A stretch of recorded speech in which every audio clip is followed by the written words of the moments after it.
네, 오늘 환대라는 제목으로 본문과 함께 우리 성경적인 교훈을 함께 생각해 보기를 원합니다. 오늘 성경 본문에 나오는 그 아브라함은 하나님께 정말 은혜와 복을 많이 받은 사람입니다. 이 아브라함을 우리 성경에서는 바로 예수님을 믿는 우리의 영적인 조상과 같이 그렇게 인정해주고 있습니다. 그래서 우리 하나님이 아브라함을 부르시고 축복하시고 그를 인도하시고 그를 특별히 보호하시고 또 그를 통해서 이 열방에 많은 복을 주시겠다는 약속을 창세기 12장에 하나님이 아브라함을 부르실 때부터 주시는 것을 볼 수가 있습니다.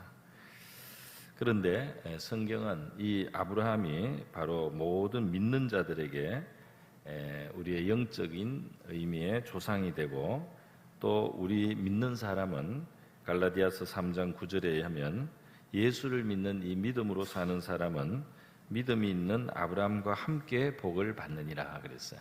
그래서 우리 아브라함과 예수 믿는 우리는 연결되어 있다, 연결점이 있다는 사실을 우리가 알아야 되는 것입니다. 갈라디아서 2장 29절에도 너희가 그리스도의 것이면 곧 아브라함의 자손이요 약속대로 유업을 이을 자니라. 그래서 이 아브라함이 받아서 물려준 그 복이 예수님께 속한 사람들에게 그대로 상속됐다는 사실을 말해주고 있다는 사실입니다.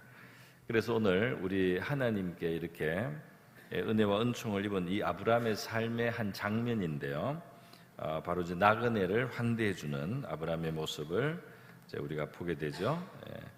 하나님을 아는 사람, 하나님을 경외하는 아브라함이 이 나그네처럼 지나가는 사실 하나님과 천사의 일행이에요. 이것을 이제 대접을 하게 되는데요.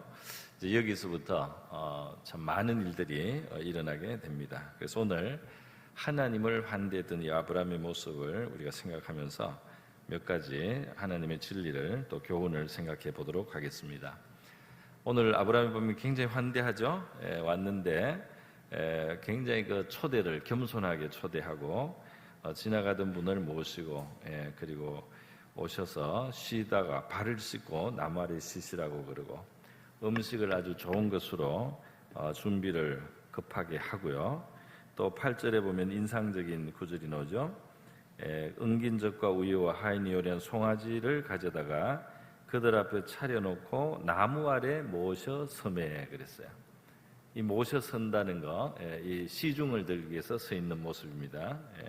그래서 우리 이 한문 환대라는 이 표현이 아주 잘 맞아요. 이 환은 기뻐한다는 환이고, 이 대는 기다리고 시중 든다는 대자입니다. 그래서 기쁘게 맞이해서 시중 들듯이 도와주려고 기다리고 옆에 있는, 그래서 식사를 불편한 거나 뭐 조금이라도 필요한 것을 거들어 드리려고 옆에 나무 아래 모셨었다. 그러니까 이 아브라함이 마치 옛날 같으면 진짜 하인들이 하듯이 그러한 자세로 이 나그네를 이제 영접하고 있는 모습입니다. 그래서 오늘 이따가 이 나그네를 영접하는 주제를 말씀을 이제 함께 나누려고 하는데요. 그에 앞서서 우리가 먼저 기억해야 될 것이 있어요. 그게 뭐냐면 성경은 우리에게서 출발하지 않고 하나님께로부터 출발을 합니다. 그래서 우리가 잠깐만 생각해 보면 무엇을 알 수 있느냐 하면 예수님이 말씀하시고 또 예수님이 보여주신 하나님의 모습이 바로 우리를 맞아주시고 우리를 영접해 주시고 우리를 기쁘게 받아주시는 하나님의 환대를 우리가 먼저 생각하지 않고는 이 환대라는 주제를 생각할 수가 없다는 거예요. 우리가 누가복음 15장에 보면 그 예수님의 비유의 이야기가 있죠. 집 나간 아들이 재산을 탕진하고 허랑방탕하게 살다가 망해서 거지가 되고 얻어먹기도 힘들어지니까 그제야 정신을 차리고 아버지 집 고향으로 돌아옵니다. 돌아가시지도 않은 아버지한테 유산을 달라고 하는 아주 무례하고 잘못된 그런 아들이었고 또 그것을 허랑방탕하게 낭비하고요. 그러다가 이제 정신을 차리고 이제 돌아온 아들은 아버지께서 자기를 받아줄지 안 줄지 두렵고 근심을 하는 거죠.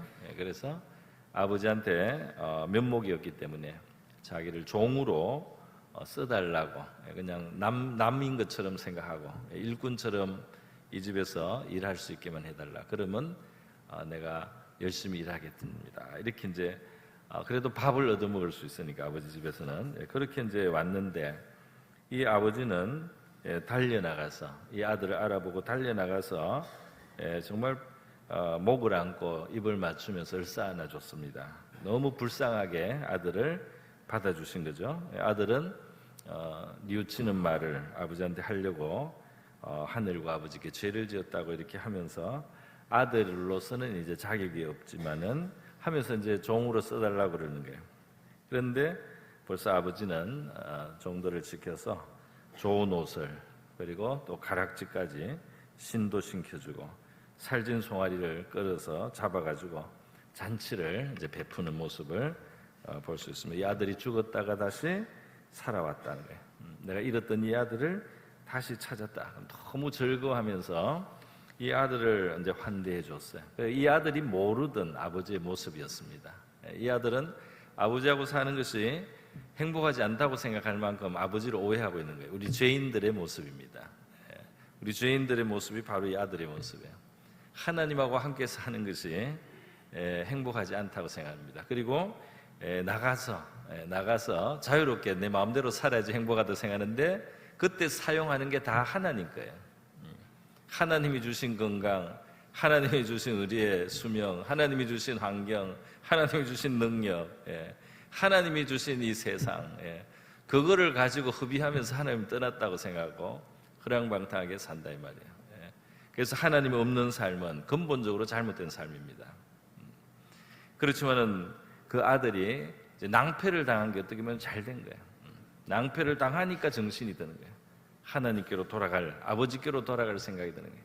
이 땅의 삶에서도 살아온 이 난관이, 우리가 당하는 그 한계의 지점들이 하나님을 기억하게 하고 하나님을 찾아보게 하는, 하나님께로 돌아가게 하는 역할을 하기 때문에 어떤 경우에는 바로 이 땅에서의 그 어려움이 우리를 구원하는 구원의 출발이 되고 하나님께로 나가는 정말 복된 걸음을 가기도 하는 것입니다. 어쨌든 이렇게 돌아온 탕자를 아버지가 그 죄를 묻지도 않고 말이죠. 나중에는 뭐 아들이 반성하는 이야기를 조용히 할 수 있을지 모르지만 일단은 너무 큰 환영으로 환영부터 해주셨어요. 그죠? 바로 이 하나님 아버지의 마음, 우리를 향하신 하나님의 마음을 예수님께서 아주 설명을 이 비유를 통해서 해주신 것입니다. 여러분, 예수님께서는 그 당시에 죄인이라고 손가락질하던 세리, 그죠? 세리를 그 세리는 다른 사람들 다 손가락질 당하는 사람들이었어요. 민족의 반역자라고도 하고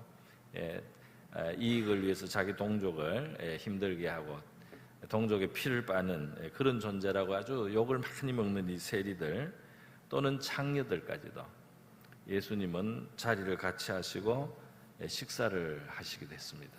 이것을 당시에 경건하다고 생각하는 사람들은 불만으로 생각했어요. 왜 죄인들을 가까이 하시냐는 거죠. 그런데 예수님은 이 죄인들을 절대로 박대하지 않고 죄인들과 함께 하시고 그 죄인들과 함께 하면서 죄인들을 구원하시려고 했습니다. 예수님의 말씀은 건강한 자에게는 의원이 있을 데 없고 병든 자에게 의사가 필요하듯이 바로 죄인들을 불러서 구원하려고 내가 왔다는 거예요. 그렇기 때문에 저와 여러분이 우리 자신을 죄인 된 줄을 깨닫고 겸손한 죄인의 그 고백을 하고 주님께 나간 이상은 주님께서 우리를 환대해 주실 줄 믿습니다. 의인이라고 이렇게 큰 소리 치는 사람들이 위험해요. 그 사람들이 예수님의 관심을 벗어날 수도 있고 책망을 받을 수도 있는 가능성이 오히려 많다는 겁니다. 요한복음 5장에 보면 예수님께서는 결혼을 5번 하고 5번 이혼한 여자하고 대화를 합니다. 그 사마리아 수가성에서 그 여자는 아마 인생의 행복을 남자에게서 기대하고 살았기 때문에 그렇지 않나 싶어요. 그죠? 남자에게 남편을 잘 얻어서 그걸로 인생을 구원하려고 한 거죠. 근데 그게 안 채워지니까 자꾸 바꾸고 나중에는 6번째 남자는 결혼도 안 하고 다른 여자의 남자를 데려다가 이제 잘못된 삶을 살고 있는 이런 여자라 할지라도 예수님은 그 샘가에서 말을 붙이시고 이 여자를 대화를 하시면서 이 여자의 영혼이 구원받도록, 이 여자가 하나님의 영원한 생수를 얻을 수 있도록, 이 여자의 영혼이 정말 바라고 갈망하던 이 여자의 영혼을 진정으로 채울 수 있는 것이 무엇인지를 예수님이 설명도 해주시고, 그래서 이 여자와 대화하시면서 이 자를 구원하시는 모습을 우리가 요한복음 4장에서 볼 수가 있습니다. 이렇게 예수님은 그 샘가에서 지치신 상태인데 그 수가성 여인을 환대하신 것입니다. 누가복음 19장에 예수님은 그 당시 세리장이었던 삭개오를 딱 이름을 불러주세요. 삭개오는 궁금증을 가지고 나무 위에 올라가서 지나가는 예수님을 한번 보려고 했는데 예수님이 그 나무 밑에 오시더니 고개를 들고 삭개오를 부르시는 거예요. 이름을 불러요. 마치 아버지가 잃었던 아들을 만나가지고 어디서 부르듯이 그 삭개오를 아시고 있다 이 말이에요. 바로 이러기 때문에 예수님이 우리의 구세주라는 증거의 하나입니다. 저와 여러분을 다 아십니다. 할렐루야. 예수님은 증거를 받을 필요가 없는 거예요. 누구라도 만나는 자가 누군지를 다 알고 있어요. 그래서 예수님이 삭개오를 부르시고요, 놀라운 말씀을 하셨죠. 예수님 뭐라고 했냐면 삭개오에게 오늘 내가 너의 집에 들어가서 유하여야 되겠다 그랬어요. 이것은 예수님이 방문하겠다는 뜻이지만 사실은 반대의 의미도 있습니다. 예수님이 삭개오를 사실은 받아주고 환영해 주는 거죠. 왜냐하면 다 죄인으로 여겨서 그 집에 아무도 발을 들이려고도 안 해요. 부정하다고 생각하는데요, 거기에 예수님은 내가 들어가겠다는 거예요. 모든 사람들이 최소한 선지자로 생각하거나 또는 메시아로 생각하는 그 예수님이 다른 사람들이 다 죄인으로 생각하는 삭개오의 집에 들어가겠다고 하니까 삭개오로서는 엄청나게 자기의 그 부끄러운 모습, 다른 사람들에게 받던 수많은 비난과 그런 정죄를 거기서 예수님이 자기 집에 오심으로써 그게 엄청나게 그게 치료가 되는 겁니다. 삭개오는 급히 내려와서 예수님을 영접하는 거예요. 그러면서 벌써 회개를 했습니다. 삭개오의 회개는 바로 자기가 잘못했던 분야, 이 재정적인 분야의 회개예요. 주여 보시옵소서, 내 소유의 절반을 가난한 자들에게 주겠고 내가 속여 뺏은 것은 4배로 갚아주겠습니다. 그러니까 여러분, 이 회개가 눈물을 뚝뚝 흘려야만 회개가 아닙니다. 우리의 삶이 하나님의 뜻에 맞게 딱 바꾸는 순간, 그게 진짜 회개다 이 말이에요. 뉘우친다고 회개가 아니고, 그냥 잘못한 거 속상해하는 게 회개가 아니고, 그럴 수도 있어요. 그럴 수도 있는데 회개의 제일 본질은 하나님의 뜻으로 탁 돌아오는 거예요. 그래서 삭개오는 과감한 결단을 하고 그동안 경제적으로 자기가 불의한 거, 또 탐욕적으로 산 거, 그거를 탁 깨트려서 그렇게 했는데 그것이 예수님이 자기를 환대해 주신 것에 대한 바로 믿음의 응답이었습니다. 할렐루야. 그러니까 우리가 주님이 우리를 받아주신다는 그러한 깨달음을 가졌을 때, 주님이 나를 받아주셨다는 그 사실을 우리가 깨달을 때 믿음의 화답으로 주님 앞에 내가 합당한 바로 그 모습으로 우리 행하는 바로 그 순간 진정한 회개가 일어나는 거예요. 그랬더니 예수님께서 오늘 구원이 이 집에 이르렀다 그렇게 선언해 주셨습니다. 이 사람도 아브라함의 자손이다. 저와 여러분도 아브라함의 영적 자손이에요. 그 삭개오를 우리 성도로 인정해 주신 겁니다. 예수님이 인자가 온 것은 바로 이렇게 잃어버린 자를 구원하기 위한 것이다. 하나님을 떠난 잘못된 삶에서 돌아오게 만들어 주셨다 이 말입니다. 그래서 여러분, 예수님은 방문하는 모습이지만 사실은 그게 이제 환영하는 거나 환대해 주시는 것이죠. 이렇게 해서 예수님의 환대의 모습, 예수님이 말한 하나님 아버지 탕자를 받아주시는 그 아버지의 환대, 이 모든 것이 바로 하나님의 모습이고 우리를 향하신 하나님의 마음을 표현한 것입니다. 여러분, 에베소서 5장에는 우리에게 중요한 말씀을 하고 있어요. 에베소서 5장 1절 말씀 같이 한번 읽습니다. 시작. 그러므로 사랑을 받는 자녀 너희는 하나님을 본받는 자들 되고 그랬어요. 그리스도께서 너희를 사랑한 같이 너희도 사랑 가운데서 행하라. 그가 우리를 위해서 자기를 버리시고 향기로운 제물과 희생 제물로 하나님께 드렸다. 그러니까 예수님이 대가를 지불하셨다는 거죠. 그 사랑을 실천하기 위해서, 그 사랑을 구체적으로 자기를 sacrifice, 자기의 생명을 희생을 드리면서 예수님이 그 사랑을 우리에게 주셨는데요. 그것은 아버지 하나님의 사랑이기도 하고요. 그래서 우리는 사랑을 받은 하나님의 자녀로서 우리에게 이 사랑을 주신 하나님 아버지를 본받아야 된다. 이렇게 에베소서는 우리에게 말씀을 하고 있는 것입니다. 그러니까 우리도 주님께서는 우리를 환대해 주시고 하나님께서 우리를 환대해 주신 거, 그 환대를 본받는, 그래서 우리도 환대하는 사람이 되는 거예요. 할렐루야. 웰컴해 주는 사람, 환영해 주는 사람, 친절을 베풀어 주는 사람, 그 부끄러움을 덮어주는 사람, 그죠? 그 부끄러움을 덮어주고 그 사람이 바르게 설 수 있도록 도와주는 사람, 그것이 바로 하나님을 본받는 우리의 모습이 되어야 된다는 것입니다. 여러분, 모든 사람은 죄인이라 할지라도 하나님의 형상입니다. 그리고 구원받을 가능성을 다 가지고 있어요. 그래서 이 사람에 대해서는 아무리 죄인이라 할지라도 우리가 한 사람, 인간, 하나님의 형상 피조물로서 그에 대한 존중을 가져야 되는 거죠. 물론 어떤 사람은 어쩔 수 없이 감옥에 가 있어야 되고 잘못을 했기 때문에 제약을 받아야 되고 그럴 수밖에 없는 경우가 있긴 있지만은, 그럼에도 불구하고 인간에 대한 이 배려와 존중하는 그 자세를 이제 우리가 가져야 하는 것입니다. 이 욥기 36장에는 하나님에 대한 말씀이 하나 있습니다. 욥기 36장 한번 읽어보겠습니다. 시작.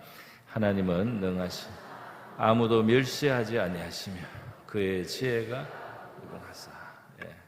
하나님은 능하시지만 능하기만 하시겠어요? 가장 큰 권위와 운명을 좌우하실 수 있는 최종의 이 가장 높으신 분이죠. 그러나 아무도 멸시하지 않는다는 거예요. 약한 자도 멸시하지 않고 나그네 행인도 멸시하지 않고, 그렇게 하나님은 멸시하지 않는. 오늘 우리 이 아브라함의 경우에 그죠? 지나가는 사람을 환대합니다. 나그네를 환대하는 것은 원래 이쪽 건동 아시아의 풍습이기도 하고, 또 우리 동양에도 사실은 나그네를 잘 대접해주는 그런 문화가 있기도 하죠. 우리가 먹을 게 없고 너무 어려울 때는 각박해지지만은 우리가 살만할 때는 사실 인정을 베푸는 그런 풍습이나 문화가 있습니다. 제가 이전에 장로님 아시는 분한테 들었는데 그분은 황해도 출신이었어요. 근데 자기가 어릴 때 먼저 한번 희한한 경험을 했다는 거예요. 자기 아버지하고 어디 먼 친척집에 길을 가는데, 길을 가다가 이제 저녁이 되고 배가 고픈 시간이 됐는데요. 아버지가 이제 그 당시에는 어린 소년이었는지 그랬는데, 저기 가서 저기 어떤 뭐 표시가 있는데 저기 가서 땅을 파라 그러대요, 길가에. 그래서 땅을 봤더니 말이죠, 이 구운 감자가 땅 속에 이만큼 있더라는 겁니다. 그걸 꺼내 먹었대요. 그래서 아니 아버지 여기 어떻게 이렇게 먹을 게 있는 걸 아셨습니까? 했더니 이 마을 풍습이라는 거예요. 지나가는 사람이 먹을 수 있도록, 그 당시에는 그런 걸어 다니면서 여행을 해야 되는 상황이기 때문에 길 가는 사람이 배고플 때 먹을 수 있도록 길가에 감자를 굽거나 이렇게 해가지고 땅 속에 묻어가지고 그걸 표시를 해놔가지고 그 배고픈 사람은 가다 먹을 수 있는 그런 아주 미풍양속이죠. 그런 미풍양속이 우리나라에도 있었던 거예요. 이 건동 아시아는 지나가는 사람에게 아주 깍듯하게 진짜 청해가지고 집에 불러가지고 먹이기도 하고 발도 씻기게 하고, 그리고 또 어떤 사람은 재워주기도 하고 하는 이런 풍습이 이제 당시에 있기는 있었습니다. 그런데 이제 아브라함도 사실은 그런 것을 잘 실천하고 있는 모습이라고 일단 우리가 말할 수가 있겠습니다. 그래서 이 사람을 대접하는 거죠. 나그네 보세요. 나그네를 대접한다는 것은 특별한 의미가 있습니다. 여러분, 나그네를 대접하는 것은 어떤 의미가 있습니까? 나그네는 지나가는 사람이기 때문에 내가 베푼 호의에 대해서 보답할 기회가 없다고 생각할 수 있는 거예요. 그죠? 같이 한 동네에 사는 사람은 내가 도움을 주고 내가 뭔가를 이렇게 베풀면은 같이 살기 때문에 언젠가 나를 도와줄 수가 있어요. 근데 나그네는 지나가서 다시는 못 만날 수도 있는 사람이에요. 근데 그 나그네를 이제 대접하는 거, 이것은 진정한 자비고 진정한 인애다 이 말입니다. 할렐루야. 이게 진정한 미풍양속이라는 거예요. 하나님은 이스라엘 백성들에게 나그네를 항상 대접하고 나그네를 박대하지 말라고 율법의 말씀을 많이 하셨어요. 그러면서 너희도 애굽에서 나그네 생활을 해봤지. 그래서 너희도 나그네로 살아봤지 않느냐. 그래서 이 나그네를 잘 대접하라. 이렇게 많이 말씀을 해주셨습니다. 나그네를 압제하지 말고 학대하지 말고 또 너희가 나그네의 사정을 알지 않느냐. 그렇게 말씀했습니다. 레위기 19장에 보면 이 타국인이나 나그네도 너희 중에 남자같이 여기고 자기같이 사랑하라 그랬어요.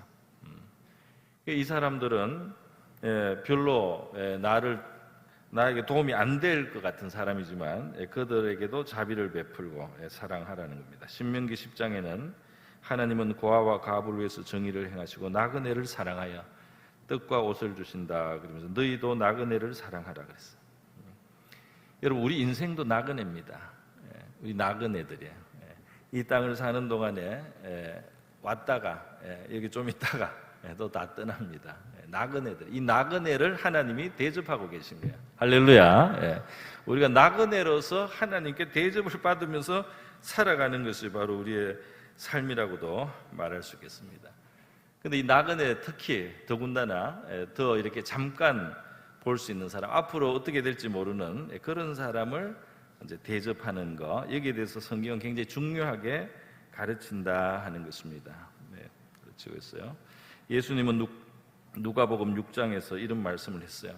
너희들이 선을 행할 때 다시 거기에 보답을 받을 생각을 하고 준다면 상 받을 게 없다는 겁니다. 칭찬 받을 게 없다는 거예요. 그거는 죄인들의 마음이다. 죄인들이 다 그렇게 한다는 거예요.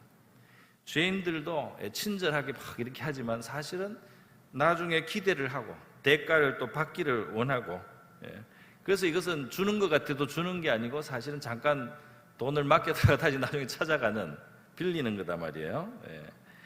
그래서 예수님은 그런 섬김 말고 그런 친절 말고 진정한 친절을 베풀라는 거예요. 누가복음 14장에 너희가 만약에 잔치를 베풀었을 때 부환자나 아주 가까운 형제나 친척이나 이런 사람을 대접한 거는 언젠가 그들이 다 갚는다 이 말이에요. 그렇기 때문에 너희가 나중에 받을 상은 없다 이렇게 말씀을 하셨습니다. 그렇게 말씀하시면서 잔치를 베풀어서는 가난한 자, 병신들과 저는 자들과 소경을 청하라 이랬어요. 다시 말하면 너에게 갚을 수 없는 사람, 너에게 갚을 능력이 없는 사람들, 그 사람들에게 너희가 베풀면 그들이 갚을 것이 없는 거로 너희에게 복이 되리니. 여러분, 복을 받는 비결입니다. 우리가 계산을 하고 인간관계를 하면 복이 없다 이 말이에요. 순수한 마음으로 내가 주는 것 자체로 내가 만족하고 기뻐하면서 우리가 베푸는 이러한 마음을 가질 때 그것이 하나님 앞에 우리의 진정한 복이 된다는 것입니다. 의인의 부활 시에 내가 갚음을 받겠습니다. 이렇게 예수님이 말씀했습니다. 전도서 11장 1절에도 재밌는 말씀이 있어요. 뭐라고 했느냐면 내 떡을 물 위에 던지라 그랬어요. 여러 날 후에 도로 찾으리라. 이거는 좀 상징적인 뜻입니다. 물 위에 떠내려간 떡을 되찾는 거는 이게 이제 물리적인 그런 현상을 지금 말하면 말이 안 되는 거죠. 이것은 물이라고 하는 것은 한 번 가면은 안 돌아오잖아요. 그렇죠? 그러니까 내가 돌려받을 수 없다고 생각하는 그런 대상들을 향해서 선을 베풀라 이 말입니다. 지나가는, 다시는 그 사람이 찾아와서 나에게 보답도 할 수 없는 그들에게 떡을 주고 먹을 것을 주라면, 배고플 때. 그러면 그것이 희한하게 때가 됐을 때 나에게로 돌아오는 날이 있다는 겁니다. 할렐루야. 그건 영적인 거예요. 영적인 법칙으로 하나님이 그렇게 하신다는 겁니다. 그렇기 때문에 이것은 하나님을 믿고 하나님을 생각하면서 하는 선행이다 이 말이에요. 그게 믿음의 선행이고 하나님이 복을 주신다는 것입니다. 여러분, 나그네를 환대한다는 것은 천사를 지금 대접하는 것이 되고 말았어요. 그렇지 않습니까? 지금 아브라함이 말이죠.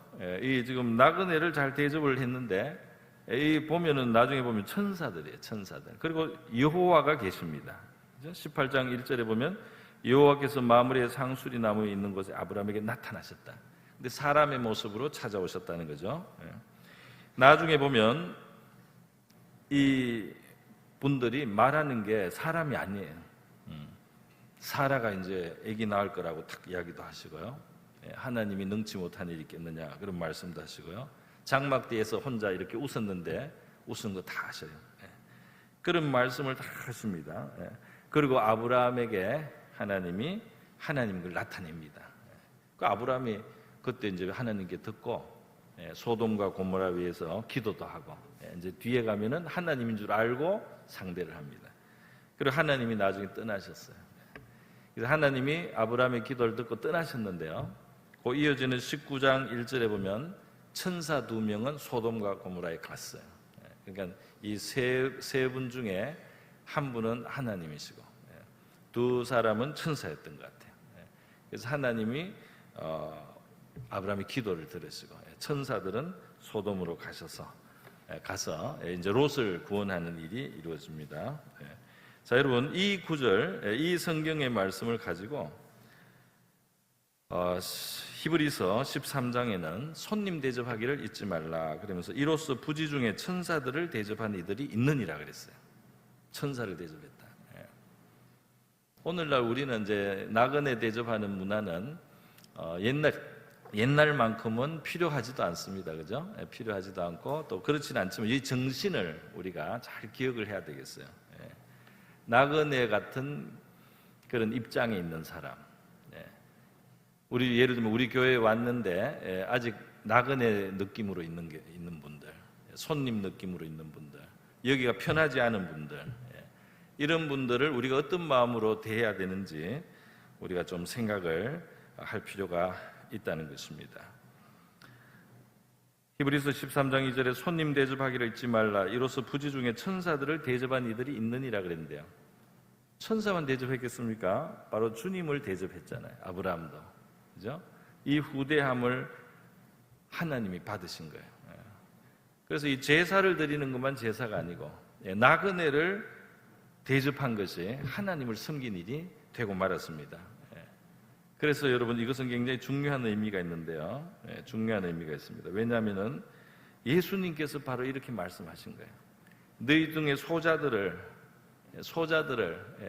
너희들이 선을 베풀고 자비를 베풀어라는 거예요. 작은 자들에게 그리고 미미한 사람들에게 혹은 너희들이 별로 중요하게 생각하지 않는 지나가는 사람들에게 그들에게 관심을 가지고 그들에게 베풀으라면 나그네들에게 그러면 그것이 바로 나에게 한 것이다. 예수님이 그렇게 말씀했어요. 마태복음 25장에 너희들이 소자 작은 사람, 너희들의 눈에 별로 중요하지 않은 사람, 그들에게 행한 것이 나에게 대한 것이다. 마태복음 25장의 마지막 심판날에 주님과 그런 대화를 하게 될 거라는 거예요. 너희가 나를 너무 잘 영접해주고 내가 힘들 때 내가 나그네 되었을 때 나를 받아줘서 너무 잘했다. 그래서 내가 상을 주겠다고 할 때 우리가 언제 주님을 직접 나그네 되셨을 때 우리가 영접했던가요? 라고 하면 여기 있는 형제 중에 지극히 작은 자 하나에게 한 것이 곧 내게 한 것이다. 예수님께서 이렇게 말씀하실 거라는 겁니다. 그러니까 우리가 오늘 예수님을 섬길 수 있는 기회는 바로 우리 옆에 있는 작은 소자들과 또 나그네들을 우리가 어떻게 하느냐, 그게 바로 주님을 섬기는 거다 이 말입니다. 무엇으로 주님을 섬기겠습니까? 눈에 보이지 않는 주님을 뭘로 섬기겠어요? 교회에서 시간을 많이 보내면 무조건 섬기는 건 아닙니다. 그죠? 우리에게 있는 그 소자들과 또 지나가는 것 같은 사람들에게 우리가 어떻게 대하느냐, 그것이 하나님을 섬기는 것이고 주님을 섬기는 것이다라고 말씀을 하신다는 거예요. 부활하신 예수님이 일부러 말이죠, 부활 전에 모습하고 다른 모습으로 자꾸 나타나셨어요. 예수님인 건 알겠는데 모습이 달라졌어요. 그 제자들이 여러 번 거기에 대해서 수근수근 했습니다. 왜 그렇습니까? 예수님이 너희들 속에 다른 모습으로 내가 찾아갈 테니까, 너희들 형제들, 이웃들, 처음 오는 사람들, 낯선 사람들, 너희들이 나를 내가 온 것처럼 그렇게 너희들이 그들을 대하라고 주님이 그렇게 하신 줄 믿습니다. 여러분, 이 교회, 초대교회 때 이 나그네를 잘 대접하는 것으로 사람들은 교회에서 봉사하는, 그 당시에 이제 과부라는 아주 교회를 섬기는 경건한 사람들이 있었어요. 그 사람들을 교회가 재정으로 지원을 하면서 그들의 섬김을 통해서 많은 사람들이 더 유익을 얻게 하기도 했는데요. 그때 그 조건 중에 하나가 나그네를 대접하고 성도의 발을 씻기는 거다 그랬어요. 이것은 뭐냐면은 정말 진정한 일꾼의 자세, 진정으로 경건한 사람의 모습은 나그네를 대접하고 다른 사람의 발을 씻기는 섬김을 중요하게 여긴다는 것입니다. 제가 들은 간증 중에 정말 너무 신비한 간증들도 많이 있어요. 그 중에 하나를 소개하면, 우리 감리교에서는 말이죠, 감리교에서는 장로님이라는 옛날 그런 직함이었고 그 대신 권사라고 했어요. 우리 지금 장로교에서는 권사가 이제 여성 성도들 중에 이제 그 직분을 받기도 하는데, 이제 감리교에서는 이제 우리의 장로에 해당되는 것을 옛날에 권사라고 했는데요. 그분의 이제 간증입니다. 이분이 학교를 다닐 때 공부를 너무 못해가지고 항상 맨 끝에서 왔다 갔다 하는, 이랬어요. 근데 어머니의 신앙은 너무 좋고요. 이 아들도 어머니를 따라서 신앙생활은 착실하게 했습니다. 근데 이 아들에게 좀 힘든 게 하나 있었어요. 그게 뭐냐면, 어머니가, 이건 좀 옛날 이야기입니다, 거지를 너무 대접을 잘해주는 거예요. 거지. 요즘은 진짜 우리 거린들이 와서 집에서 밥 좀 달라고 하는 일이 거의 없습니다만은, 이제 과거에 거지들이 이제 집에 오게 되면은 어머니가 너무 정성을 다해서 영접을 하는 거예요. 아주 상을 잘 차려주고, 없는데도.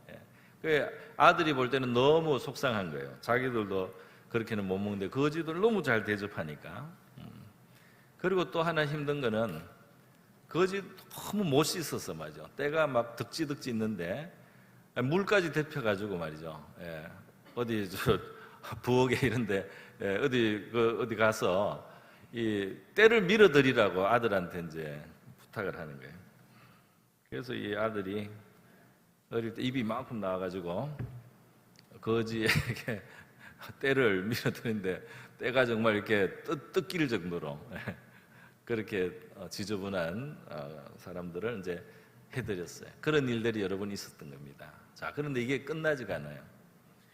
하나님이 드디어 이 아들을 축복하기 시작했습니다. 이 아들이 실침하는 그 어머니, 아주 너무 깊은 믿음이죠. 그 어머니의 신앙이. 그 깊은 신앙의 어머니에게 억지로라도 아들이 순종을 했잖아요. 그 나중에 이제 결과가 옵니다. 열매가. 어떻게 하느냐? 어느 날부터 이 아들에게 너무 이 총명이 와가지고요. 책을 한번 보면은 이게 머릿속에 그대로 남아있는 거예요. 그전에는 절대로 안 그랬겠죠. 그전에는 이 끝에서 몇 번째 왔다 갔다 하던 애였는데, 어느 날 하나님이 이 집에 복을 주기 시작한 거예요. 그래서 이 아들이 한번 읽은 책은 말이죠, 그대로 생각이 나기 시작했다는 겁니다. 그래서 수학만 빼놓고 모든 과목은 그대로 기억이 나기 때문에 머릿속에서 책장을 넘기면 그 다음 페이지가 머릿속에서 보인다는 거예요. 그러니까 딱 맞는 거예요. 그래서 수학만 좀 공부하면 다 되는 거예요, 나중에. 그래서 이 아들이 나중에 서울대를 갔습니다. 의대를. 그리고 수석 졸업을 했어요. 그리고는 전국 의사고시도 수석을 했어요. 미국의 암 전문의가 됐습니다. 그리고 이분이 바로 여러분이 유튜브 간증을 아마 누르면 연결돼요. 원종수 권사예요. 남자입니다. 원종수 박사죠. 미국의 오크 병동 병원의 암 전문의, 세계적인 암 전문가가 됐어요. 이 사람은 정말 이 거지 나그네죠. 그거를 이제 대접하는 어머니 밑에서 복을 받은 거예요. 이 아들이 같이 덩달아서 복을 받았습니다. 나중에 이 아들이 이제 이제 성장해서 기도하는데 한 번 하나님이 이제 그 환상을 보여주셨다는 거예요. 옛날에 거지 떼벗기던 장면, 어머니가 시켜가지고 거지 떼 벗겨주고 하던 장면. 그래서 예수님이 원종 권사한테 뭐라면 그때 네가 나를 그렇게 섬겨줘가지고 내가 너무 고마웠다. 내가 너를 축복한다 하는 말씀을 들었게 되었다는 것입니다. 여러분, 이것이 이렇게 신비롭게만 되는 게 아니고요.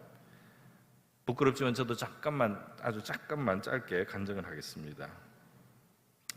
제가 신학교를 다닐 때 바로 몇 주 전에 왔던 우리 인도의 로수종 목사님, 우리 흑인 목사님이 오후 예배 때 설교했잖아요. 그 로수종 목사님이 우리 같은 동기였어요. 처음에는 우리 또 그 당시 동기였던 우리 김진현 전도사님이 이 로수종 인도 사람을 잘 섬기더라고요, 옆에서. 그래서 제가 어느 날 물었어요. 어떻게 그 외국인 또 흑인인데 그렇게 친하게 지내냐 그랬더니 말씀을 하는 게 신명기 10장에 하나님이 나그네를 우리에게 사랑하라고 하셨다는 말씀을 자기가 읽었는데 그 말씀대로 이 사람에게 자기가 지금 하고 있다는 거예요. 그때 저는 굉장히 큰 도전을 받았어요. 무슨 도전이냐? 저는 성경을 읽고 마음속에 은혜 받는 것을 항상 즐겼습니다. 성경을 읽으면 은혜가 돼요. 감화가 되고 위로가 되고 힘이 되고 믿음이 되고. 근데 그게 은혜였어요, 그냥. 근데 말씀을 읽고 그대로 실천을 하는 사람이 있다는 것을 제가 듣고 나그네를 사랑하는 마음이 내 마음속에 감동을 주고 뭔가 은혜를 느끼게 할 수는 있지만 내가 이 나그네를 정말 섬기고 사랑하려고 해본 적은 별로 없구나, 이걸 깨달았어요. 그래서 그 이후로 제가 이제 그 로수종 목사, 로이 수조의 그 학생을 가까이 친하게 하고 이제 제가 가까이 하면서 도와주기 시작했습니다. 그래서 물어보니까 강의 시간에 몇 프로 이해하느냐 했더니 60, 70% 이해한대요. 그러면 시험을 어떻게 치느냐 했더니 굉장히 힘들죠. 지금 이제 시험 공부를 어떻게 해야 될지 모른다, 뭐 이런 이야기도 하고 그랬어요. 그래서 제가 안 되는 짧은 영어지만은 영어 반 한글 반 섞어서 로이에게 그 시험 쳐야 될 거를 다 이제 설명을 이해 못한 부분을 노트를 보고 다 설명을 해주는 걸로 그런 일을 이제 제가 맡아서 하게 됐어요. 물론 그 외에도 제가 교회 사역을 하게 됐기 때문에 학점은 1점이나 더 떨어졌습니다. 교회도 섬겨야 되고 제 공부 안 하고 로이 전 공부 도와주고 그렇게 해서 제 학점은 떨어지고 조금 받던 장학금도 못 받게 됐어요.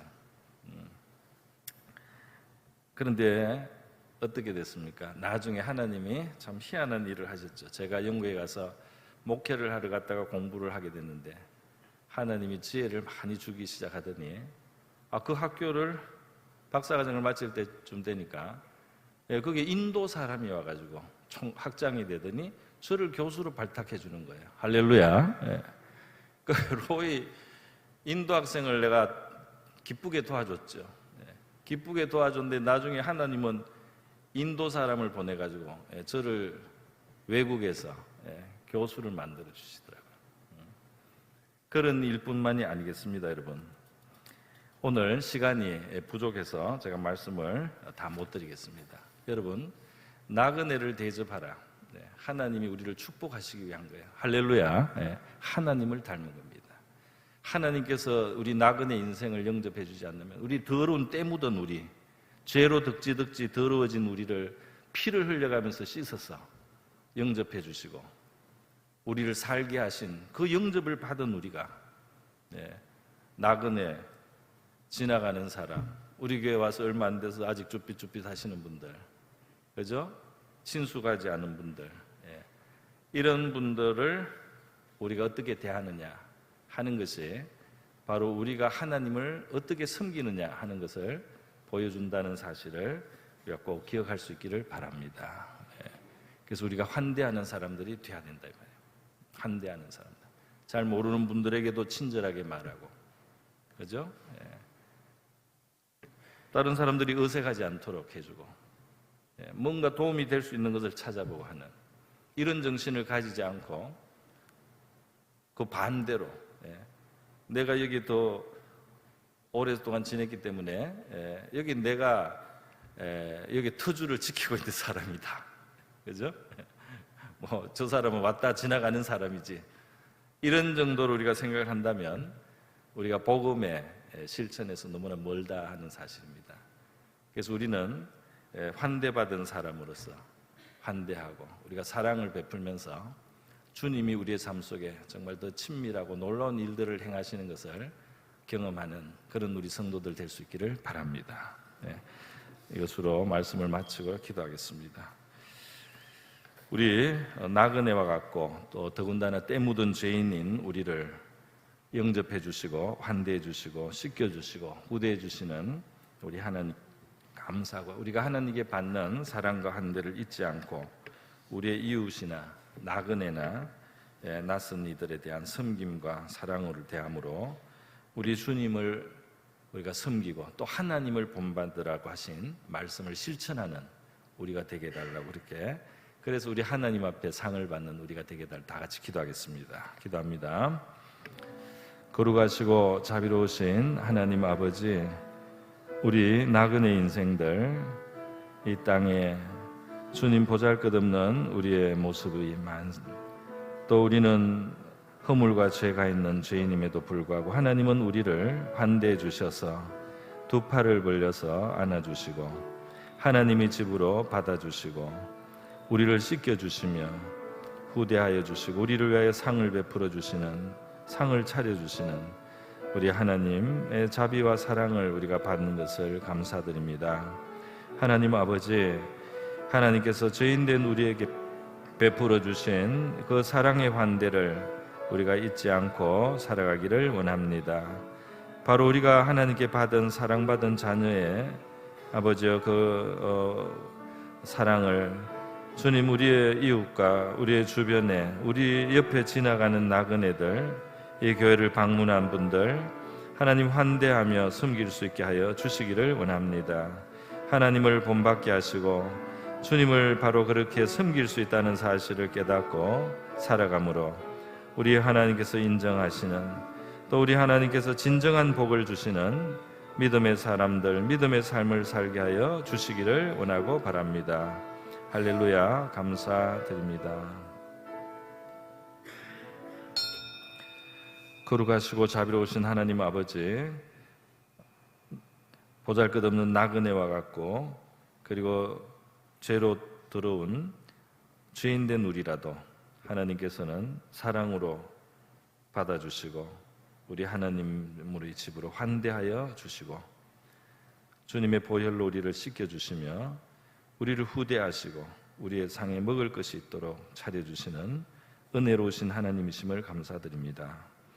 저희들이 하나님께 받은 사랑과 후대, 환대를 잊지 않게 하여 주시옵시고 우리의 이웃과 우리의 주변에 있는 나그네들을 환대하며 사랑하며 섬김으로써 우리 주님을 섬기게 하시고 하나님을 본받는 참된 하나님의 백성들 되게 하여 주시옵소서.